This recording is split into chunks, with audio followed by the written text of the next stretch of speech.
Guys அஸ்ஸலாமு அலைக்கும். எல்லாருமே எப்படி இருக்கீங்க? மொபைல் ஓப்பன் பண்ணாலே நிறைய நியூஸ் போயிட்டுருக்கு. அதில் ஒரு முக்கியமான நியூஸ் என்ன அப்படின்னு பார்த்தீங்கன்னா, எல்லாருக்குமே தெரிஞ்சது தான்.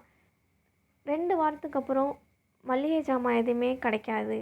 ஸ்டாக் கம்மியாக இருக்காம். இல்லைனா விலை அதிகமாக போயிடுமா. சீக்கிரமே வாங்கி வச்சுக்கோங்க. கேஸ் புக் பண்ணுறது இப்போ புக் ஆக மாட்டுது. உங்களுக்கு கேஸ் புக் ஆகிடுச்சா? எங்களுக்கு புக் ஆகலையே. கேஸ் ஆஃபீஸ்க்கே போய் டேரெக்டாக சொல்லலாமா? அப்படின்னு சொல்லிட்டு நிறைய நியூஸ் போயிட்டுருக்கு.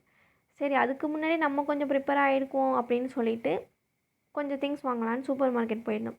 சூப்பர் மார்க்கெட் போனதுக்கப்புறம் 5 லிட்டர் கேன் ஆயில் வாங்கலான்னு போயிருந்தோம். அங்கே பார்த்தீங்க அப்படின்னா அந்த ரோ ஃபுல்லாகவே கேன் எதுவுமே கிடையாது. 3 கேன் தான் இருந்துச்சு. அப்போ நம்மளுக்கு முன்னாடி எல்லாருமே ப்ரிப்பேர்டாக போய் வாங்கிட்டாங்க போல், நம்ம தான் லாஸ்ட்டு அப்படின்னு நினச்சிட்டு நாங்களும் வந்துட்டோம். இதுக்கப்புறம் என்னென்னத்துக்கு டிபெண்ட் வரப்போகுதுன்னு தெரில. எல்லாத்துக்குமே நம்ம கொஞ்சம் ரெடியாக இருந்துக்குவோம். வீட்டுக்கு தேவையானதெல்லாம் எடுத்துகிட்டு அப்படியே நமக்கு தேவையானதை எடுக்க போகலாம் அப்படின்னு சொல்லிட்டு கிளம்பிட்டோம். அங்கே போய் பார்த்தேன் அப்படின்னா இந்த லிப்ஸ்டிக் சாக்லேட் இருந்துச்சு. இந்த சாக்லேட் வந்து ரொம்ப ஃபேவரட்டான சாக்லேட் தான் அந்த டைமில், ஸ்கூல் படிக்கிற டைமில்.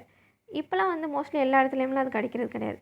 அதுக்கப்புறம் அதோட மெமரிஸ் அப்படியே டக்குன்னு அதை யோசிச்சுட்டு இருந்தேன்.